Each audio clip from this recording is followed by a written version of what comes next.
ಈ ಮೂರು ವಿಷಯಗಳು ನಿಮ್ಮನ್ನು ಖಂಡಿತವಾಗ್ಲೂ ನಗಿಸುತ್ತೆ. ನಂಬರ್ 3, 2003 ಒಬ್ಬ ವ್ಯಕ್ತಿ ಒಂದು ಕಾರನ್ನು ಖರೀದಿ ಮಾಡ್ತಾನೆ.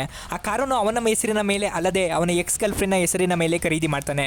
ಆ ನಂತರ ಆ ಕಾರನ್ನು ಚಿಕಾಗೋ ಏರ್ಪೋರ್ಟ್ನಲ್ಲಿ ಪಾರ್ಕಿಂಗ್ ಮಾಡ್ತಾನೆ. 4 ವರ್ಷಗಳವರೆಗೂ ಆ ಕಾರನ್ನು ಅಲ್ಲೇ ಬಿಟ್ಬಿಡ್ತಾನೆ. ಅಷ್ಟು ದಿನಗಳವರೆಗೂ ಆ ಕಾರ್ ಅಲ್ಲೇ ಇದ್ದಿದ್ದ ಕಾರಣದಿಂದ ಅವನ ಎಕ್ಸ್ ಗರ್ಲ್ಫ್ರೆಂಡ್ಗೆ 80 ಲಕ್ಷ ಫೈನ್ ಬೀಳುತ್ತೆ. ಖತಮ್.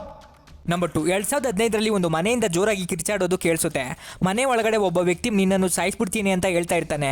ಹಾಗೆ ಒಂದು ಮಹಿಳೆ ಮನೆ ಪೂರ್ತಿ ಓಡಿಕೊಂಡು ಜೋರಾಗಿ ಕಿರ್ಚಾಡ್ತಾ ಇರ್ತಾರೆ. ಅದನ್ನು ಕೇಳಿಸ್ಕೊಂಡು ಅಕ್ಕಪಕ್ಕ ಇರುವ ಮನೆಯವರು ಭಯ ಬಿದ್ದು ಪೊಲೀಸರಿಗೆ ಫೋನ್ ಮಾಡ್ತಾರೆ. ಪೊಲೀಸವರು ಮೀಡಿಯಾದ ಜೊತೆ ಮನೆ ಹತ್ರ ಬರ್ತಾರೆ.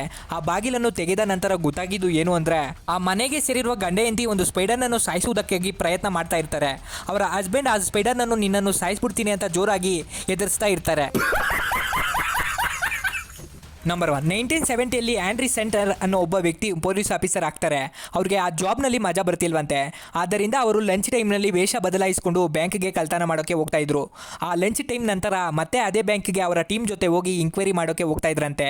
ಹೀಗೆ ಕೆಲವು ವರ್ಷಗಳ ಕಾಲ ಮಾಡ್ತಾರೆ. ಆದರೆ ಒಂದು ದಿನ ಸಿಕ್ಕಾಕೊಂಡ್ಬಿಡ್ತಾರೆ. ಖತಮ್. ಬಾಯ್ ಬಾಯ್, ಟಾಟಾ, ಗುಡ್ ಬಾಯ್, ಗಯಾ.